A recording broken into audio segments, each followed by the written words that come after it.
Os arquivos, em sentido estrito, são documentos de leitura árida, reservados aos historiadores, enquanto a literatura atinge um público amplo. Diferente do arquivista e do historiador, o escritor de literatura, ao se debruçar sobre a memória e sobre o arquivo, cria ficções ou não ficções a fim de dar um testemunho pessoal da história. Ao escrever para um público mais amplo, o autor encontra no leitor um elemento ativo na transmissão da memória, a fim de que não se apague aquilo que afetou a vida da nação. Como destaca Jean-Marie Gaibin, aquele que ouve, lê as histórias é também testemunha, porque aceita acolher narrativas insuportáveis, como as da tortura, por exemplo, constituindo um elo no processo de transmissão. Esse ato é fundamental. Eu cito, porque somente a transmissão simbólica, assumida apesar e por causa do sofrimento indizível, somente essa retomada reflexiva do passado pode nos ajudar a não repeti-lo infinitamente, mas a ousar esboçar uma outra história, a inventar o presente. Paul Ricoeur considera fundamental que se faça um uso crítico da memória, que é possível através do ato de narrar. Se os fatos do passado são inapagáveis, porque não se pode desfazer o que foi feito, nem evitar que o que aconteceu tenha acontecido, pode-se reinterpretar o passado.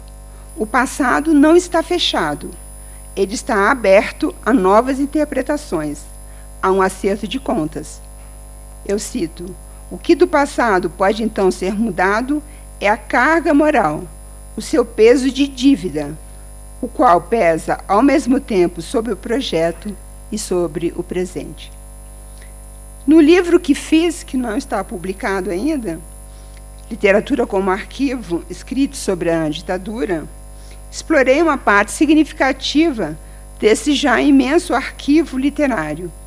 A produção foi dividida em 3 períodos, tendo em vista as condições mais ou menos propícias para a reelaboração da experiência traumática.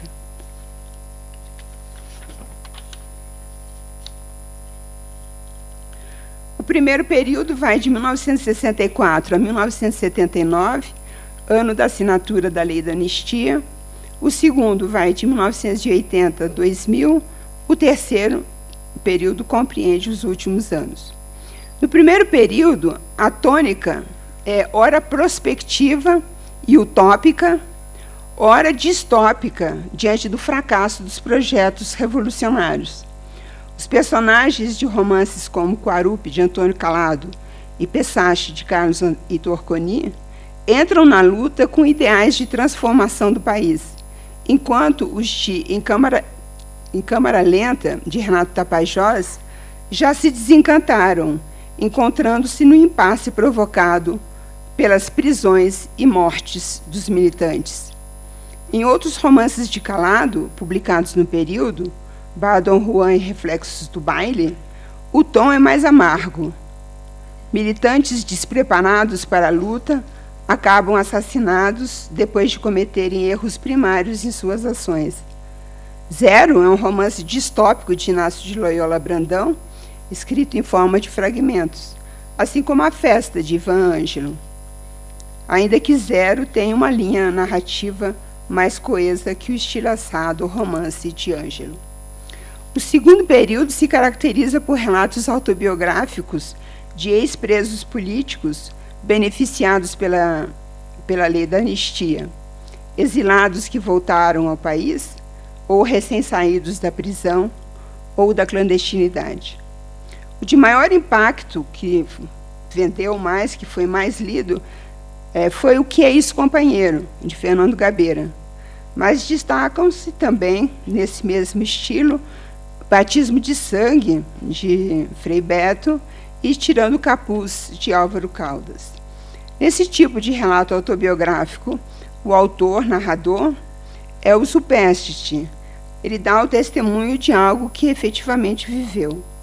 Outros autores, como Ana Maria Machado e Godofredo de Oliveira Neto, preferiram transpor a experiência na forma de romance.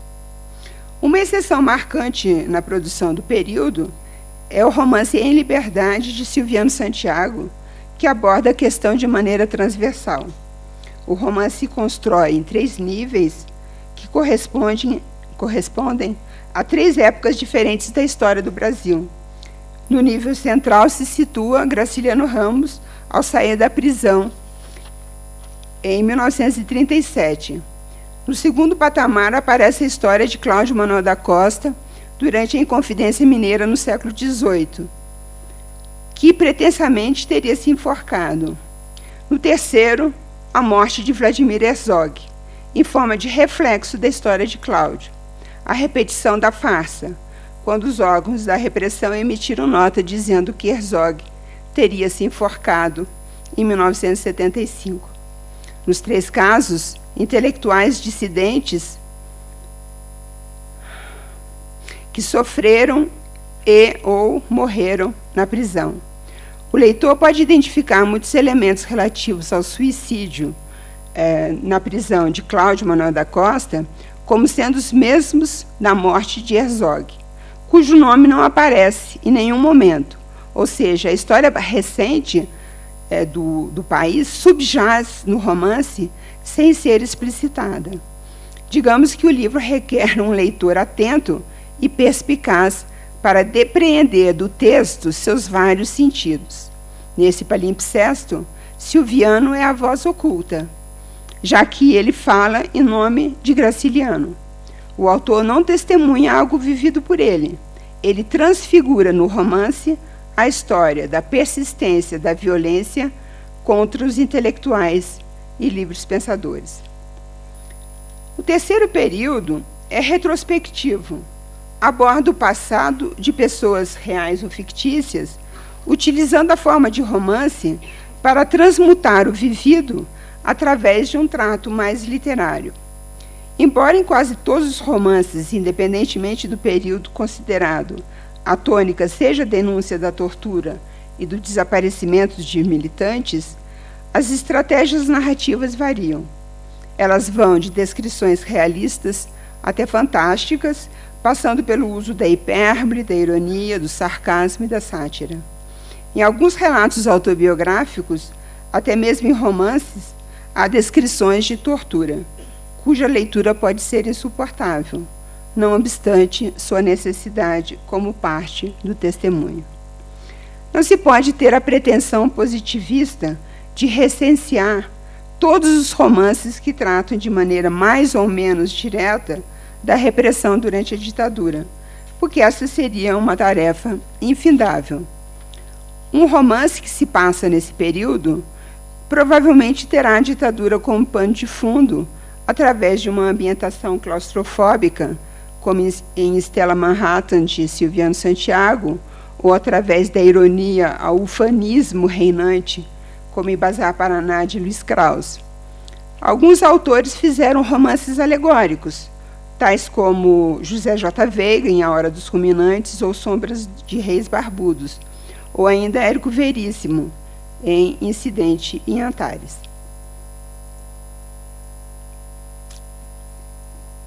A alegoria tem um caráter universal e não histórico. Ao tratar de regimes opressivos, a alegoria pode se prestar a qualquer situação.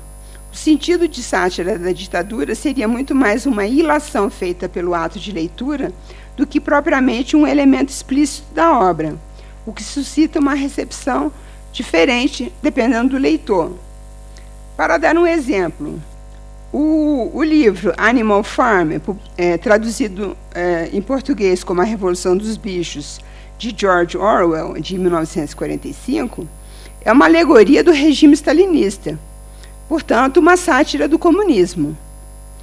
Já a Fazenda Modelo, de Chico Buarque, publicado em 74, se inspira nele para criticar o regime militar anticomunista. A alegoria necessita de uma interpretação do leitor. Concluindo, Derrida, Ao considerar a lógica e a semântica do arquivo, verifica a existência de uma infinidade de camadas que são superpostas, superimpressas e envolvidas umas nas outras. Diante disso, o escritor deve trabalhar a partir desses vestígios do passado. Como se trata de uma história rasurada, a recuperação do passado pela escrita literária ou mesmo historiográfica vai juntar e rearrumar os dados do passado. Pode-se conceber essa sobreimpressão de elementos como um palimpsesto, a ser decifrado, a ser recomposto, ressignificado. A literatura sobre a ditadura se constrói a partir desse palimpsesto e cumpre o papel de suplemento aos arquivos que, ainda quando abertos à população para consulta, são áridos e de difícil leitura. Ao criar personagens, ao simular situações, o escritor é capaz de levar o leitor a imaginar aquilo que foi efetivamente vivido por homens e mulheres. Comparando história e literatura, Ricoeur registra a liberdade do escritor de ficção em relação aos fatos efetivamente acontecidos, o que lhe permite usar fontes de pesquisa vedadas ao historiador no que concerne à temporalidade. As metáforas do palimpsesto e da escavação arqueológica situam-se no mesmo campo semântico das ideias desenvolvidas por Walter Benjamin, que escreve, eu cito, quem pretende se aproximar do próprio passado soterrado deve agir como um homem que escava. Assim, uma verdadeira lembrança deve, portanto, ao mesmo tempo, fornecer uma imagem daquele que se lembra, assim como um bom relatório arqueológico deve indicar as camadas que foram atravessadas anteriormente. Aqueles que tentam hoje escrever sobre o passado da ditadura se apoiam, de um lado, nas lembranças pessoais e familiares, de outro lado, em informações levantadas e já compiladas nos diferentes arquivos. Muitos familiares de desaparecidos e mortos fizeram suas buscas, contribuindo para esclarecer os fatos e desmontar as farsas. O trabalho de escavação não terminou, e a quantidade de livros publicados, sobretudo desde 2010, comprova que o trabalho de elaboração do trauma da ditadura continua. Os escritores que desenterram a memória do passado são como o cronista de Benjamin. Eu cito, o cronista que narra os acontecimentos sem distinguir entre os grandes e os pequenos, leva em conta a verdade de que nada do que um dia aconteceu pode ser considerado perdido para a história. Para Benjamin, articular historicamente o passado não é escrever a história como ela de fato foi e estabelecer um vínculo entre passado e presente em forma de constelação.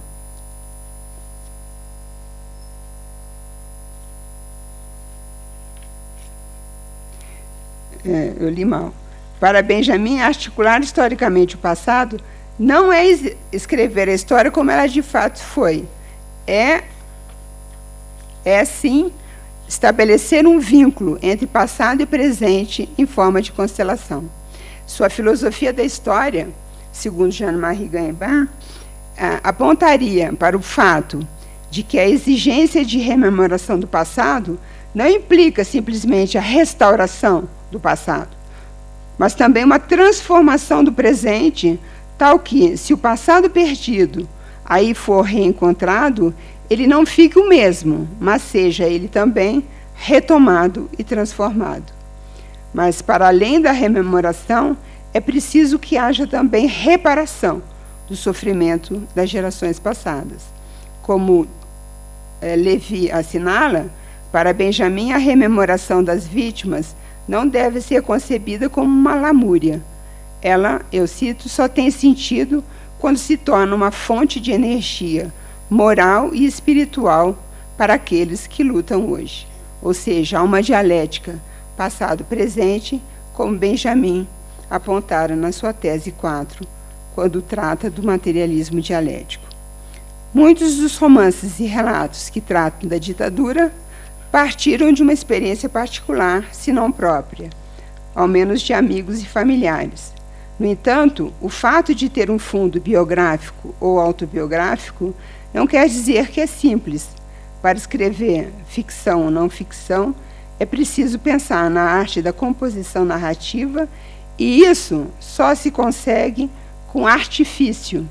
Portanto, não se pode imaginar a restituição de toda a verdade do acontecimento, porque o acontecimento pertence ao domínio do vivido e a escrita literária pertence ao domínio da linguagem.